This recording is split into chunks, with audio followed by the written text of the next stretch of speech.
What is going on, everybody? Welcome back to the Hybrid Network and another look into Stephen King's classic horror novel, It, as we dissect the book in the 1990 miniseries to better prepare ourselves for the new adaptation set to hit us in September of this year. Today I wanted to discuss in more depth the actual means that our heroes, the Losers Club, managed to hurt It within the confines of the story, because as I mentioned in a previous video, imagination is where this power to fight back all comes from, and this comes to a head when Bill Denbrough engages the creature within the Derry sewers in 1958. At its heart, the ritual of Chüd is a battle of wills that sees the two parties battling on a psychic level to determine which has the stronger mind and the stronger will over the other. In the ritual that took place in 1958, Bill's consciousness leaves his body as he's sent flying into the Macroverse, where he meets the turtle who tells him about defeating It and about how he created the universe, while also coming face to face with the evil entity, the creature attempting to thrust Bill into its deadlights, having him succumb to insanity and ultimately death. However, this is where Bill's childhood imagination proves to be stronger than It's will to survive, as Bill maintains his belief in all of the things that come easily to a child, the belief in Santa Claus, the belief in friendship, and in the love of his parents. It's this will that allows Bill to fight back against It, who at one point relied on a child's imagination, but now is at its mercy. Bill continually shouts the tongue twister told to him by his mother, he thrusts his fists against the posts and still insists he sees the ghosts, wounding the entity over and over, Bill being able to say it without stuttering, proving how powerful his own imagination is and how powerful he is in overcoming the fears that It tries to present. In the end, it's proven to be too much, and the entity slinks away into the sewers to lick its wounds. The losers unsure if they actually killed it, but as the sewer tunnel begins to collapse, they make their way out, making a blood oath where they vow to return to Derry if It should ever return. Of course, It does return in 1985, 27 years later, and the group returns to battle it once more below the sewers. However, growing up has had an impact on them. The belief in friendship isn't what it used to be, their convictions and what they used to believe wavering as they grew to adulthood. Their imagination dwindled away, and when Bill attempts to re-engage the entity once more in the ritual of Chüd, he finds himself not as strong in his wills as he used to be when he was a child. His mind has changed, his innocence and belief has been replaced by the weariness that comes with adult imperatives and duties. Bill can't do it alone, but he doesn't have to. The bond of friendship between the losers is strengthened as they all reconnect with each other, and soon Richie and Eddie jump into the fray and aid Bill in the ritual, their might overcoming It, though at the cost of Eddie's life. His sacrifice is the final reminder of their bond, and regaining a semblance of the strength they had when they were kids, the losers give chase to It and end its reign of terror once and for all.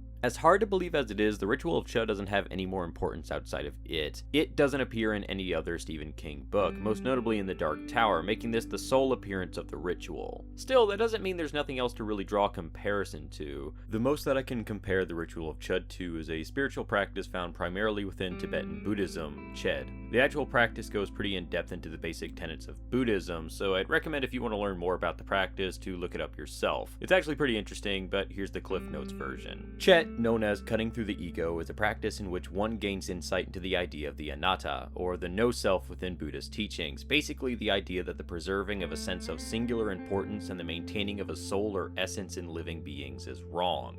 In other words, it teaches us the idea that we are not important, but rather that the world around us is. Chöd is a meaning of letting go of this ego that weighs down on us, the thing that continually pushes the idea of self-importance and feeling. If someone tells you something really hurtful, it cuts deep into your ego. It affects you on a level, and you hurt because of it. Chöd actually has a practice that is based somewhat on sacrificing oneself to let go of this ego. There's 3 ways of practicing Chöd, and in one of them, the practitioner visualizes themselves outside of their physical form, surrounded on all sides by fearful deities and demons. Offering their body up to the feast of these cosmic beings allows the practitioner to cut through the swath of ego held around him, and to understand the importance of everything else, thus no longer feeling fear and pain through the acts of outside forces working on them. The path to self-discovery and acceptance of one's non-value is laid down through pain, commonly found in It. As Pennywise terrorizes the Losers Club, alone they are impacted by the weight of their individual fears, left scarred and terrified and ultimately feeling weak. Their self-importance is injured, their individual strength is diminished as this demon terrorizes them. Once they come together, they find strength in each other to combat the entity, using the strength of themselves as a group as opposed to the preservation of their own self self-worth individually. When Bill enters the macroverse, it bears a strong resemblance to the external practice of Chüd, where one offers up their physical body as a feast to the deities and demons. This can somewhat be reflected in its feeding on children, usually in solitude and mostly based on their individual fear. Not finding solace in the non-self, these children find their physical bodies ravaged and torn apart by it, who feasts on them. Bill, however, finds strength in those outside of himself, and so enters into a battle where his belief in those outside of himself overpowers it, an entity whose existence is mired only in ideas of self-preservation and self-importance, believing itself to be the supreme being in the universe and that everything is below it, while Bill sheds his self-importance and instead realizes that his friends, his family, and even Georgie are far more important than he is, and finds strength in his belief for them, allowing him to overcome the deity and achieve a new level of understanding on not only existence, but in friendship. But that's just one way to look at it. What do you guys think about the ritual of Chüd? Do you have any ideas on what it represents and what its purpose in the story is? Do you have any thoughts on the ideas I presented? Do you agree with them or do you disagree? Let me know in the comments down below. I'd actually love to hear your thoughts on this one. If you liked this video, go ahead and give it a thumbs up. It really helps us out, and be sure to stay subscribed to the Hybrid Network to stay up to date on all of our videos as they come out. My name is Luke, and I'll catch you guys next time.